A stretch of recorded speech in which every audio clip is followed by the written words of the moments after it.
c'est possible parce que le principal, c'est que vous puissiez avoir un échange avec Jean-Luc Davati. Présenter Jean-Luc Davati ensuite est un exercice extrêmement difficile. D'abord parce que il a fait énormément de choses différentes dans sa vie, donc on est sûr d'oublier au moins une de ses activités. Et ensuite parce qu'il est déjà très très connu, membre de l'Académie, écrivain, journaliste, parolier, auteur de théâtre, et bien sûr scénariste de cinéma. Mais je suis certain que j'ai oublié quelque chose dans son parcours. Sur le scénario, il a travaillé depuis les années 60 avec à peu près tous les plus grands réalisateurs qu'on puisse connaître, passant par Lelouch, Yves Robert, Pinotto, je dois en oublier plein. Rien que dans Wikipédia, l'article concernant fait 9 pages d'habitude, ça fait entre 2 et 3 pages. Lui, c'est donc 9 pages, donc je ne vais pas réussir. Mais ce qui est important, c'est que c'est, me semble-t-il, un homme principalement d'écriture et qui défend quelque chose, en tout cas, qui nous est beaucoup d'entre nous assez cher, c'est que même s'il y a des spécialités dans l'écriture, comme on écrit certes pas un scénario, comme on écrit des paroles de chansons, néanmoins, l'écriture, c'est une même chose, c'est une même vision, et il en est l'exemple vivant, parce qu'il est allé un petit peu visiter toutes les écritures. Alors, je vais poser la première question qui va être assez générique, parce que le principal, c'est que je parle de la vie. Sur le cinéma, comment vous êtes arrivé au cinéma? Est-ce qu'on peut avoir un peu ce truchement petit à petit dans votre vie? Oui, c'est pas très clair, parce que je suis arrivé par plusieurs chemins. J'étais d'abord fait des études de français latin grec, j'étais après le bac en Hippocagne et Cagne, lettres, et j'ai écrit 2 livres qui ont été publiés aux éditions du Seuil quand j'avais 19 ans. C'est ce qui m'a valu ma première télévision, une émission qui s'appelait Lecture pour tous à l'époque. Et seulement, on ne gagne pas facilement sa vie en écrivant des livres, et notamment à cette époque-là. Et il fallait bien que j'eusse un métier. Alors, Pierre Lazareff, une grande figure du journalisme, qui avait repéré que j'écrivais des articles dans un journal qui s'appelait Arts et Spectacle, il lisait tout.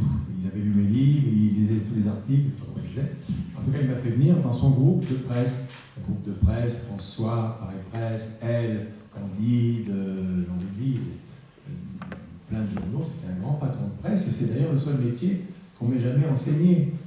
Parce que, vous le verrez, ceux qui veulent épouser, fréquenter une de ces belles disciplines de l'écriture, que ce soit le théâtre, le cinéma, la chanson, les sketchs, on n'apprend pas, on navigue à l'estime, on apprend sur le terrain.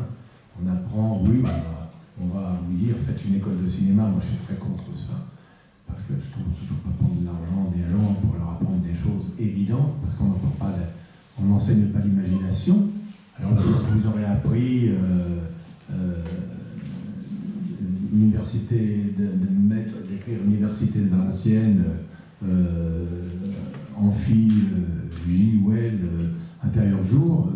Le reste, c'est votre imagination de dire Jean et Claudine arrivèrent en retard et ils prirent place au dernier rang. Il était amoureux d'elle, ça se voit à son regard et on écrit le dialogue. Mais ça s'apprend donc sur le terrain. Les chansons, c'est pareil. Hein, c'est pas difficile d'apprendre qu'il faut être un peu, comme dit Julien Clerc en parlant de moi, il dit Jean-Loup, il n'est pas musicien, mais il est musical. Il faut avoir l'oreille un peu musicale pour suivre une musique, si on vous confie une musique. Mais autrement, il faut savoir, comme en poésie, écrire des couplets, des refrains, des strophes. Il faut savoir ce que c'est des rimes, c'est pas très compliqué, on le sait depuis l'enfance. Et puis il faut avoir d'imagination, il faut avoir en soi du romanesque et du romantique tout à la fois. Pour les sketchs, de la drôlerie, voilà, il n'y a pas de technique pour les sketchs, simplement on se dit, on est des artificiers, on essaie de mettre sa mèche au début d'une phrase, de sorte que le public éclate de rire, si possible, au bout de la phrase. Hashtag le métier de journaliste, c'est un vrai métier, parce qu'on vous apprend à faire une enquête, à faire une interview, à faire choisir des photos, écrire des légendes, à faire des titres, des sous-titres, et surtout des articles. Ça m'a beaucoup servi dans ma vie d'auteur, ça me sert encore. C'est la fameuse règle que tous mes anciens, mes aînés, étaient souvent de jeunes aînés, dans les journaux de Pierre Lazareff, m'enseignaient et ils exigeaient de moi que je l'applicasse. C'était le fameux « où, quand, comment ». Et le rédacteur en chef me disait, quand je partais sur des choses littéraires, croyais-je, il me disait « attends, non, ça se passe où, quand et de quoi se passe-t-il ?» Si au bout de 5 lignes, les gens ne le savent pas, ils passent à autre chose, à une autre page du journal, ou pire, à un autre journal. Et ça m'a servi. Je vous donne un exemple. Ma première chanson, c'était une chanson pour Serge Reggiani, qui s'appelait Le Petit Garçon. Et le début, les paroles, je n'ai pas fait exprès, mais c'était ma culture journalistique. Comme je ne savais pas écrire de chansons, et qu'il était très pressé, le début de la chanson, c'est « Ce soir, mon petit garçon, mon enfant, mon amour, il pleut sur la maison, je donne même la météo, comme tu lui ressembles, on est là tous les deux seuls. » Voilà. Il y a les personnages qui sont là, la situation, un homme quitté par sa femme, et qui reste seul avec un enfant dont il ne sait pas se servir, et dans une maison, le lieu, et avec la pluie qui tombe. Et voilà, mais j'ai écrit comme ça parce que je venais du journalisme. Je réponds à la question de Laurent comme je peux, comme ça. Et sur ces entrefaites, écrivant, j'ai écrit une pièce. Pour gagner ma vie, j'ai quitté le journalisme parce que c'est un travail à plein temps. On ne peut pas le faire comme ça. Et puis écrire des livres, des chansons, des pièces, c'est impossible. Il faut choisir. J'ai choisi d'essayer de tenter de vivre de ma plume. Et au début, j'ai écrit des sketchs pour Europe 1, pour Henri Salvador. J'écrivais les sketchs d'une émission que j'avais appelée Salvadorissimo, qui était tous les dimanches matins, sur Europe 1. Et ça avait un succès parce qu'il était très drôle, il était très intelligent, très musicien et musical, lui, à la fois, et que c'était un interprète tordant. Et là-dessus, comme beaucoup d'étudiants de l'époque, mon sursis a été cassé, parce qu'on avait besoin de pauvres garçons comme moi pour aller en Algérie. Je ne suis pas allé faire la guerre d'Algérie parce qu'il y a eu le cessez-le-feu pendant que je faisais mes classes dans une lointaine caserne dans le sud-ouest de la France. Et pendant que je faisais mes classes, on n'avait pas le droit de sortir, on avait le mercredi soir le droit d'aller au foyer du soldat pour boire une boisson très ingrate à base de chocolat qui s'appelait du bon colac, je me rappelle. Et il y avait un petit poste de télévision sur une étagère, une seule chaîne en noir et blanc, et sur cette image, un mercredi soir, je vois arriver un petit bonhomme qui ressemblait à Robert Hirsch, qui d'ailleurs cultivait cette ressemblance, qui venait dire des sketchs qu'il avait écrits lui-même. Il arrivait comme Robert, en faisant des clignements d'yeux, comme ça, puis il disait ses sketchs. Comme je le trouvais très drôle, je me dis, pourquoi pas, je vais essayer. Alors ma mère m'avait mis dans ma petite valise une lampe pour lire ou écrire sous les draps le soir à 10h dans la chambrée après le cessez-le-feu, le couvre-feu. Et voilà. Et j'ai écrit mes 2 premiers sketchs de spectacle, en dehors de ceux de la radio, qui étaient pour Guy Bedos, qui était Bonnefête Paulette et le boxeur, M. Ramirez. Et Guy dit qu'il a toujours l'enveloppe marron du vaguemestre de l'armée, parce que je lui ai posté manuscrit, adresse télévision française, M. Guy Bedos, télévision française, et j'ai envoyé mes 2 sketchs manuscrits, j'avais même pas de photocopie pour en garder une trace. Et puis j'ai eu le bonheur, peut-être 3 semaines, pas plus après, toujours au foyer du soldat, toujours en regardant cette petite télévision sur l'étagère, de voir entrer Guy avec des glaïeuls en plastique, comme ça. Bonne fête, Paulette, je vais lui dire à ma femme, elle a horreur des fleurs, et moi j'aime pas Paulette. etc., etc. Et ainsi, ma carrière d'auteur de spectacle a commencé, parce que d'autres m'ont demandé des sketchs, on m'a demandé, une fois que j'ai été, même pendant que j'ai effectué la fin de mon service militaire, on m'a demandé déjà d'écrire pour des émissions, et puis, enfin des émissions, des textes pour des émissions, pour des grands acteurs, Galabru, Le Poulain, Lirlogeux, Poiré-Serrault, que j'ai connu à ce moment-là. J'ai écrit une pièce qui a été créée au Théâtre de Paris par le grand Pierre Brasseur, le père de Claude Brasseur. Il m'avait pris comme son petit-fils, vraiment. Il a arrêté de jouer une pièce de Pinter pour créer la mienne, avec Françoise Roset, grande figure aussi du cinéma et du théâtre français. Et c'est là que Serge Reggiani, à qui un rôle avait été proposé dans cette pièce, et qui ne voulait pas ou ne pouvait pas la jouer, il était tellement courtois et généreux, il avait dit qu'il n'avait pas de temps, qu'il y avait un autre projet, etc. Un jour, il me téléphone en me disant, voilà, je voudrais que vous m'écriviez des chansons. On revient à l'histoire du petit garçon. Comme le petit garçon a marqué le début de la carrière en chanson de Serge et la mienne, puisque c'était, j'avais écrit 2 ou 3 chansons comme ça pour des inconnus aussi illustres que moi, et d'autres ont commencé à me demander des chansons. Et bizarrement, ça doit vous donner beaucoup de courage, il n'y a aucune logique dans notre métier, aucune raison.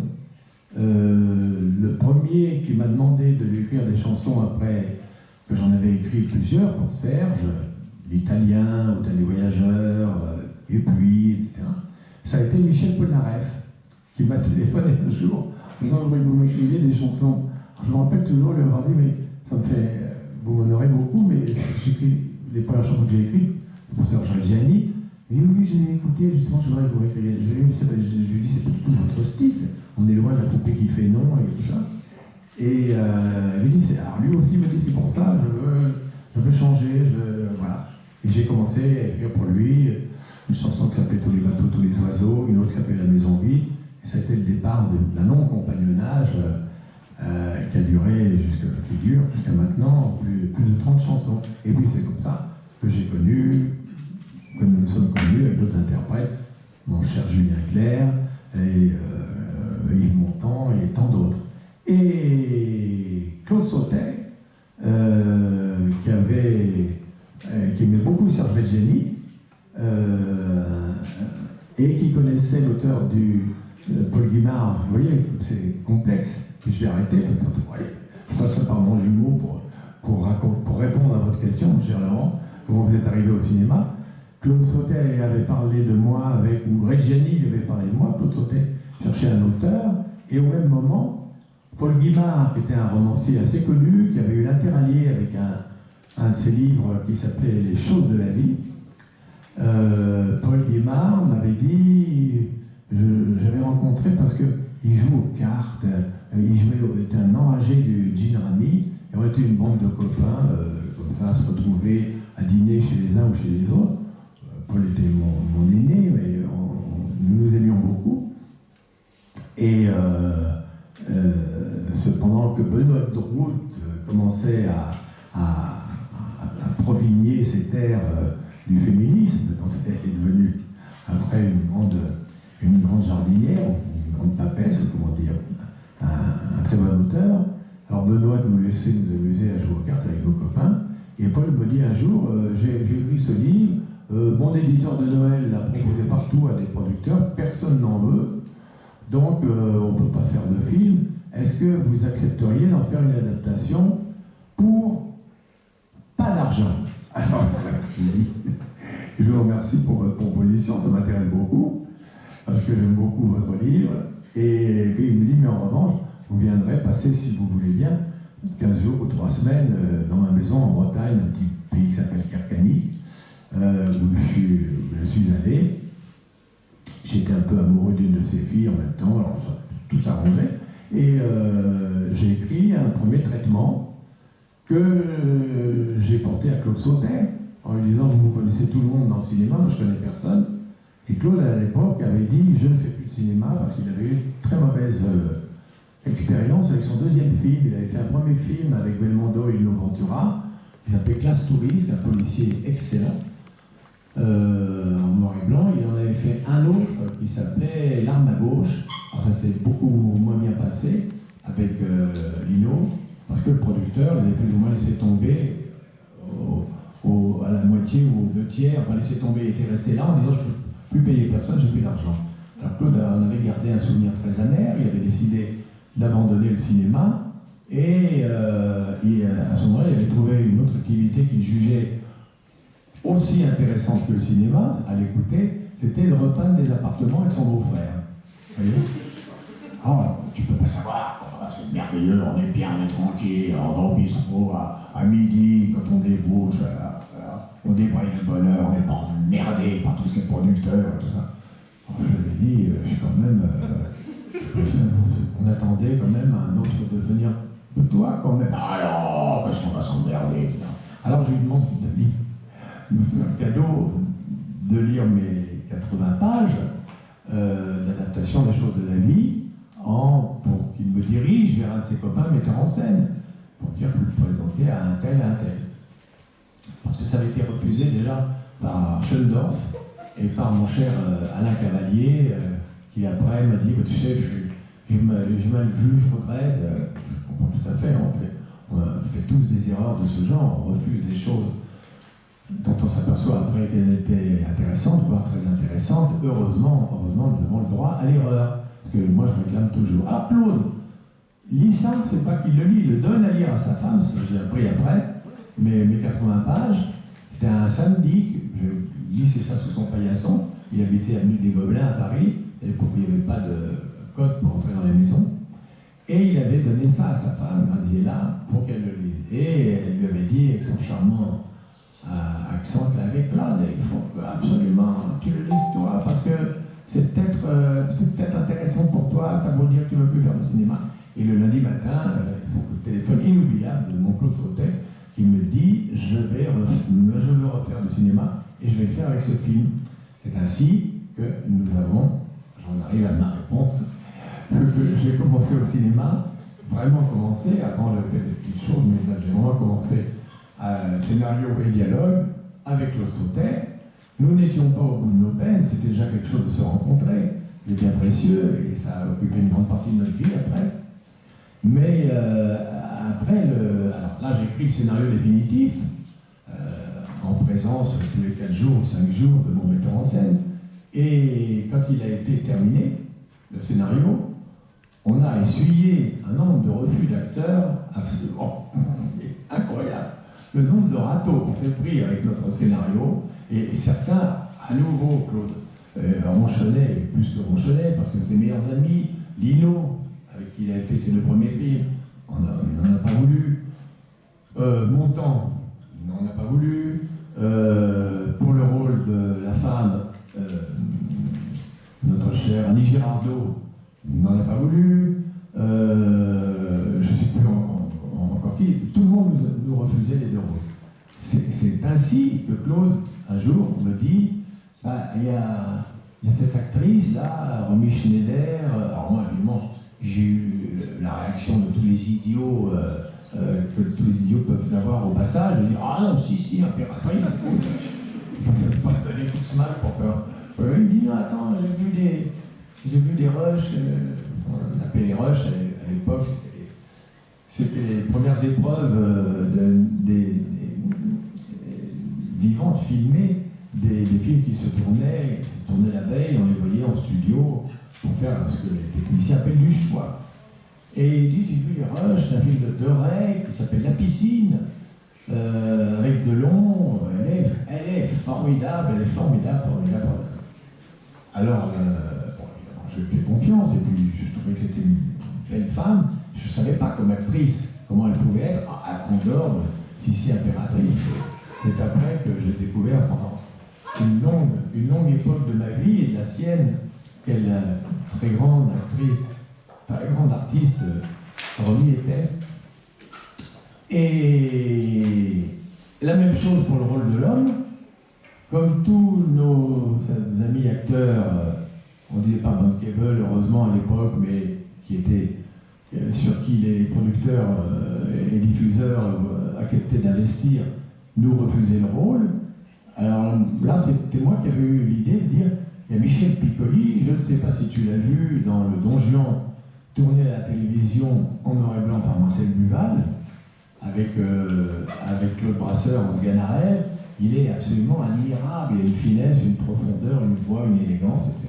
Et nous, à la partie, c'est ainsi, notre quatuor, Claude Sautet, votre serviteur, Romy et Michel Piccoli, nous avons fait un certain nombre de films ensemble. Et là, à partir de ce moment-là, j'étais dans le cinéma, mon cher Laurent.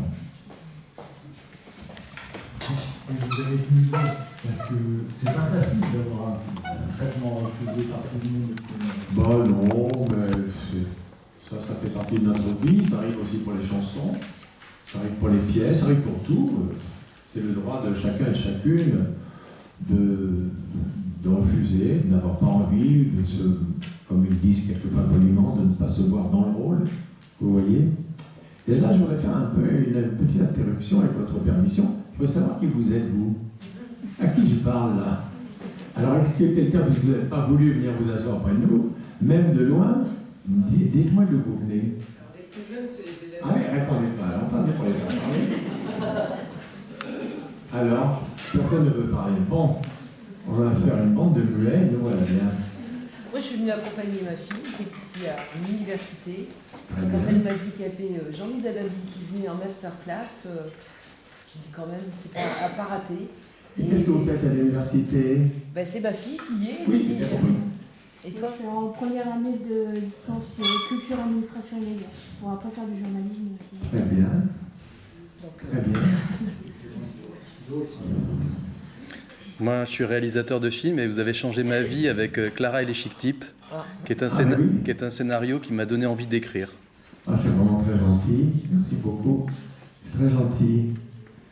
Là, ça a été le contraire. Je n'avais pas osé proposer le rôle à Isabelle, à Jamie, parce que j'avais écrit pour elle La Gifle, et je me disais, bon, elle ne voudra pas recommencer tout de suite, on cherchait une Clara, et puis les producteurs avaient mis une annonce, figurez-vous, je crois que c'est dans un journal comme François à l'époque, voilà, nous cherchons, Beaumont cherche une actrice qui ressemble à Isabelle Adjani pour le dernier film, etc., le prochain film, et elle a téléphoné au producteur qui s'appelait Alain Poiret en lui disant, Alain, dites à Jean-Loup que jusqu'à présent, la fille qui ressemble le plus à Isabelle Adjani, c'est moi.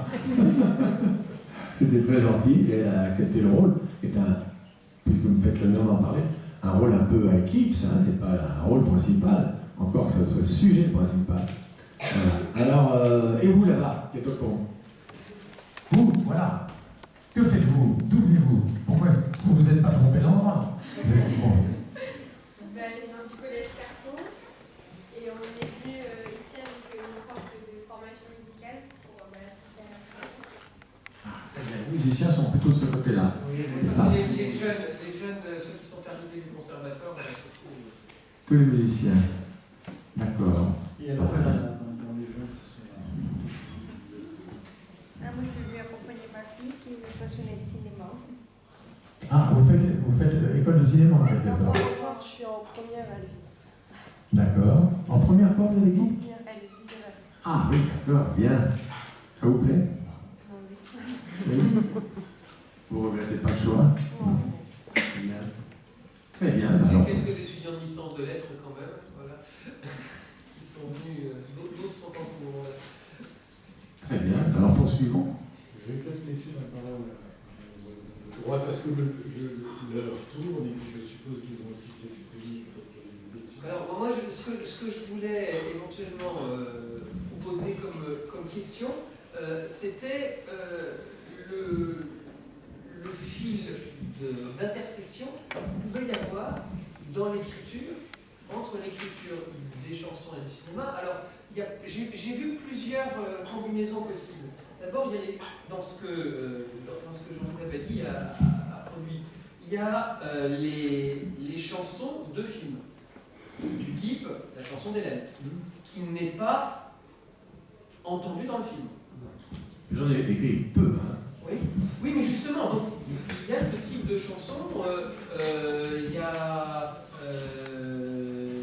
Ça n'arrive qu'aux autres, dans la nature. C'est un film que je n'avais pas écrit, moi, Voilà. mais Nadine Trintignant, metteur en scène, avait demandé la musique à Michel Polnareff. C'est Michel Polnareff qui a fait toute la musique du film. Et comme j'écrivais des chansons avec et pour Michel, ils m'ont demandé tous les deux ce qui était peut-être un des sujets, ce n'est le sujet le plus difficile auquel je me suis confronté dans ma vie. D'habitude, c'est moi qui choisis je tente ma chance. Mes interprètes me disent « lance-toi, puis on verra ». Jamais, aucun d'entre eux, d'aucune génération, ne m'a donné de consignes. Écris-moi une chanson sur Valenciennes, ce qui serait très joli, parce qu'il y a des rimes magnifiques à Valenciennes. Seul... C'est vrai. Et des rimes à l'ancienne. Et oui. Et seul Reggiani un jour m'avait dit vaguement j'aimerais un jour que tu écrives un texte sur mes racines italiennes, etc. Quelques temps après, j'ai écrit l'italien. Mais c'est l'exception qui confirme la règle. Mais là, ce qui était difficile, c'est qu'il fallait que j'écrive une chanson qui fasse allusion, évidemment, sur la pointe des mots, comme on dirait sur la pointe des pieds, très indirectement, au thème du film. Or, comme le thème du film, c'est un couple qui perd un enfant, un bébé, en bas âge. Toute l'histoire, c'est l'histoire de Nadine Trintignant et Jean-Louis Trintignant à l'époque. Le film était joué donc par Catherine Deneuve et Marcello Mastroianni, mais mes chers interprètes aussi au cinéma, pour d'autres choses. Là, c'était assez difficile. Je veux dire que je voulais pas refuser, je voulais pas me dégonfler. Et pour écrire une chanson, les musiciens vont me dire, vous avez pu écouter Malheur à propos des enfants morts, mais c'était très difficile. Alors, je me suis servi de cette image de l'oiseau, un oiseau de plus, un oiseau de moins, tu sais, la différence, c'est le chagrin. Et ça a été très, très difficile. La musique était préexistante? Oui, bien sûr, la musique était Michel, la musique était dans le film. Donc elle était, Voilà. Ça a été écrit après le... Voilà, après, oui. Et la chanson d'Hélène, vous l'avez écrite aussi après sur la musique? Et également après, parce que c'est Claude Sautet qui m'avait dit que Philippe Sard, le musicien du film, le compositeur de tous les films de Claude Sautet d'ailleurs, lui avait dit « Oh, c'est dommage qu'on n'ait pas une chanson ». Le film était depuis longtemps sur les écrans, comme on dit. Et moi, j'avais dit « Ça serait formidable de faire chanter en lui », mais elle n'avait jamais chanté.